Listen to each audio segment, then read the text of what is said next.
Deci, deci, pasa, pasa, deci, deci, pasa, pasa, deci, deci, pasa, pasa, deci, deci, pasa. Our story begins where Arkham City left off. The Joker is carried out by Batman, dead. Gordon demands to know what happened, but the Dark Knight has no answers. He leaves and heads home. Arkham City is closed. Alfred is relieved that Bruce can finally get some rest, until Batman is suddenly electrocuted. The electrocutioner stands before Batman. The original villain died years ago, so a new version of this character has taken the powerful gloves for himself. New and improved, he attacks Batman, only for Bruce to easily turn the tables on his attacker. The Dark Knight freezes the electrocutioner's head and punches him, shattering the ice and knocking the villain out cold. Batman contacts Oracle and informs her that yet another criminal will need to be picked up. Bruce leaves to get some much-needed rest, while the electrocutioner stirs. He is woken up by a voice. The Bat has won the night across Gotham, as he has so many others by knowing how to use fear. He leaves you alive and too scared to move, too frightened to breathe his name. It's his greatest power. But soon he'll face an enemy he can't frighten, someone who knows him too well to hide from the obvious broken man he's become. And as I strike, men like you will believe we are on the same side. But you're wrong. Because I know just how meaningless the rest of your lives really are to this whole story. That is my power. As Batman rests and heals up from the traumatic events in Arkham City, he and Alfred discuss Gotham being restored. The butler points out that for all Batman does to keep the city safe at night, it also needs Bruce Wayne to give it hope during the day. Meanwhile, in the city morgue, the autopsy of the Joker begins. The doctors find a fake layer of skin on the corpse, which is hiding a USB drive, and some of the Joker toxin. The gas spreads and the doctors are soon dead, while the USB is revealed to contain a friendly note that it is not to be opened until Christmas. Several nights later, life begins to return to normal in Gotham. Batman fights off the villains Tweedledum and Tweedledee, while Bruce Wayne looks to salvage the hole in the city that was once Arkham. Both identities are doing well, until one night in the Batcave, when an all-too-familiar face appears before Bruce. This image of the Joker is being broadcast all over the city. The Penguin dismisses the video, saying the Joker always had some scheme up his sleeve, and sets about moving forward. Arkham City was a good deal while it was going, but too many eyes are on them now, and it's time to move forward. He sets his sights on the Scarecrow and Wayne Enterprises, while the Joker states that whoever gives his body to Harley Quinn will be rewarded $100 million. Batman meanwhile gets a unique message from the Joker, instructing him to travel to the old Arkham Asylum. This is a trap designed to take down the Dark Knight once and for all. The Arkham Knight appears, and, wanting to kill Batman on his own terms, attempts to rescue his enemy. He is unsuccessful, and the original Arkham, as well as the Batmobile, are both destroyed. But the mysterious figure does manage to find the Joker's diary, so perhaps this night is not a total loss. Batman survives the Joker's trap, and he goes to visit Gordon. To prevent anyone from stealing the Joker's corpse, the two men have the body cremated.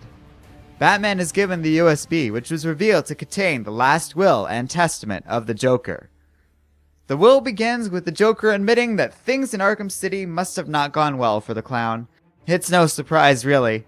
Between the Titan formula, the many different villains, and Batman, well, it's pretty clear the Joker's days were numbered. The Clown Prince of Crime is pretty sure this is going to be his last message to Batman, so he wants to make it count. He tells a version of his origin story which satirically combines the history of both Superman and Batman. On camera, he kills an Arkham guard, while the clown discusses some of the finer points of his philosophy. He eventually reaches his will. The Joker has only one final gift for Gotham. a bomb. But this is no regular bomb, it'll be far more subtle. Or as the Joker puts it, silent but deadly. Batman finishes watching the video, but before he can act on it, he gets a call from Gordon. Somehow, the Joker got to the Commissioner, who is unable to stifle a giggle. Gordon quickly succumbs to the effects of the toxin, but luckily, Batman is there in mere moments. The other police have mixed reactions to his appearance, as one recognizes the Dark Knight as their only chance to save Gordon, while another panics and pulls his gun on the vigilante. Batman doesn't have time for this, so in the end, he simply grabs Gordon and leaves. His next stop is Blackgate Prison, currently being rebuilt and restored enough to house prisoners once more. Batman breaks into Harley's cell and kidnaps the Joker's longtime companion. She is bemused at Batman's plight and mentions that she is all too eager to take her revenge on Batman, but he's not interested in her usual nonsense. They travel to Arkham City and Batman breaks into the Joker's old headquarters. The hero knows that somewhere in this mess is the cure to the Joker's poison. Batman says if there's any humanity left in Harley, she'll help him find the cure. Harley suddenly changes her tone and admits Batman is right. She seems remorseful, but Bruce has no idea if she's being sincere. Quinn tells the detective that the antitoxin is down in the sub-basement and swears she is telling the truth. Batman sets off, while Harley uses this opportunity to break free. In the sub-basement, Batman finds a substance labeled Joker's Special Sauce, while Killer Croc looms behind him. The monster attacks the detective, easily overpowering him and tearing apart his utility belt. He mockingly chows down on Batman's gadgets and begins to smash the cure samples until help arrives. Police officer Aaron Cash is on the scene and distracts Killer Croc long enough for the Batman to use his last charge of his Ice Blast in order to freeze the monster. Together, the two men are able to cure Gordon and save the Commissioner. Meanwhile, the Penguin is unable to find Scarecrow, but he does get one unexpected visitor. Harley Quinn appears and says she's probably just got Batman and Gordon killed. She even claims that if they aren't dead, Quinn still has many of the Joker's old toys hidden all over Gotham.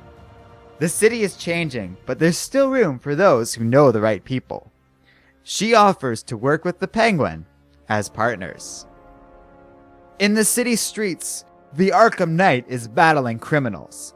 He takes a page from the Joker's diary and says it is nothing but a sick list of all the clown's victims. He stuffs the page into one of the crook's mouths and lights the two men on fire. The next day, Bruce is delivering a speech commemorating a project that will rebuild the area of Gotham lost to Arkham City. The speech goes well, and Wayne thanks Simon Stagg, a wealthy man with no direct ties to the city, who has agreed to help restore Gotham. Stagg is grateful and introduces Bruce to his daughter, Sapphire. Wayne also encounters Jim Gordon, and he vows to help fund the police department, which was also decimated during the events of Arkham City. Suddenly, a group of armed criminals attack this event. They go after Bruce, but they are no match against him. Wayne flees to get his gear, while Lucius is attacked by Harley Quinn. Luckily, Bruce returns in time, geared up as Batman, and rescues his friend. Quinn escapes and reveals to the Penguin that she managed to steal Lucius's tablet and a finger which they can use to bypass its biometric security system. Lucius insists he is fine and that the tablet was locked out before the villains could make use of it. Meanwhile, two of Penguin's henchmen finally find the Scarecrow, only for them both to be captured as they fall victim to his fear gas. It is also revealed that Bane is alive and well, and a small group of men have found some venom that they will use to return the villain to his full power. After Lucius gets his finger replaced with an advanced prosthetic, he and Bruce travel to Germany in order to meet a contact who will be building a new version of the Batmobile. During this time, the Penguin is surprised to find his henchmen have returned, but Scarecrow has left them gruesomely disfigured, and with a message to deliver to Cobblepot. The villains were unable to access much of Lucius's tablet, but they did manage to get something: a date and a location. The Penguin has no idea what the significance of this information is, but he decides that in any case, they should arrange for a visit. He orders Harley to contact the Tweedle brothers, as he has a mission for them. At the meeting site, Bruce and Lucius wait for the delivery of the new Batmobile, but the Tweedle brothers are on the scene and nearly hijack the delivery mid-air. Batman arrives to stop them, but the brothers are pleased to announce their newest member, their youngest and best cousin, Tweedledee. The new member is powerful and nearly takes down Batman until the Dark Knight detonates some of his explosive gel. This blows a hole in the shipping container, and while Tweedledum thinks they both might be dead, they are soon corrected as a fiery new Batmobile emerges and safely lands on a roof. Batman launches himself onto the Tweedle brothers' helicopter and both blame one another for everything. Bruce knocks them out and lands the helicopter. Alfred asks how he's supposed to get the new car off of a roof, and Batman says he'll use the copter, but this might be a good reason to invest in some modifications for the Batwing. Batman drops off the 3 Tweedles, which surprises the officers he meets up with. They thought that he finally was just starting to kill criminals, but Batman has no idea what they're talking about. They mention how the electrocutioner was killed, and Batman realizes that somebody is out there killing criminals in his name. He takes off, disturbed at this information. Hours later, in Gotham Central's holding facility, one of the Tweedle brothers wakes up at the sound of 2 gunshots. The Arkham Knight stands before him.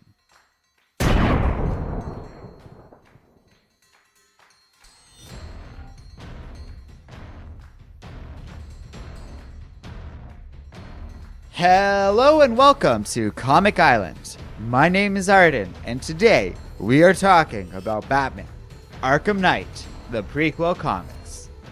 So this was requested of me ages ago, but I've been putting it off. I figured the closer we were to the game's actual release, the more meaningful and more comics I could cover. Ultimately, I've decided to do this video now. It's a pretty light week for me, and the first 12 issues nicely close off quite a few of the story arcs. And yeah, I wasn't really sure what to expect out of these comics. I know what I expect out of the Arkham Knight game. I loved City and Asylum and tolerated Origins, so Arkham Knight, the video game, looks amazing, and I have been waiting a very long time to try that one out.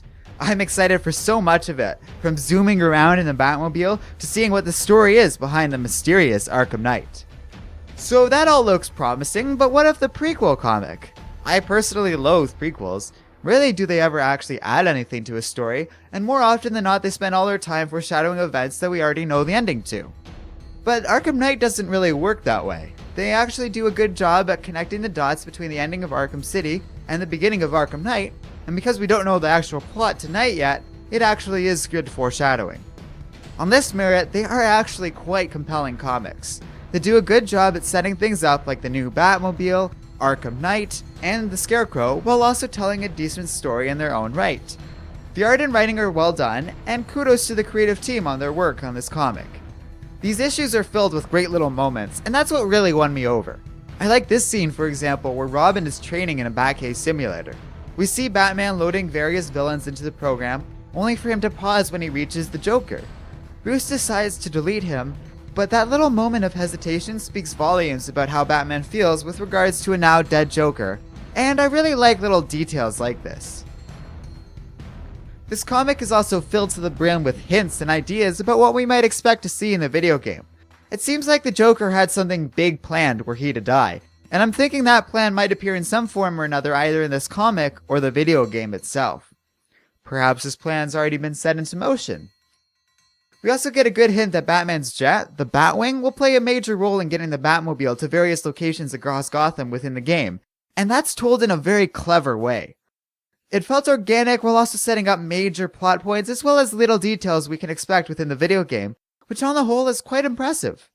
This isn't a perfect comic series, nor is it going to go down in history as one of Batman's greatest stories ever told. I'd almost decry this comic for focusing on dumb villains like the Electrocutioner, Kid Shark, and the Tweedle brothers, but these guys are mostly here as cannon fodder for the Arkham Knight, and there was something kind of endearing about the Tweedles that actually made me care for them for a little bit. Until, they were horribly murdered.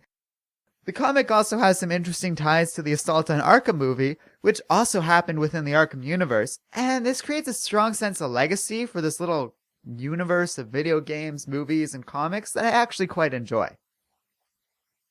In the end, Arkham Knight does a good job at setting up the video game while also standing alone as its own good story. I like this comic and would recommend you check it out for yourself. Let me know what you guys think in the comment section below. And as always, don't forget to like, subscribe, and keep reading comics.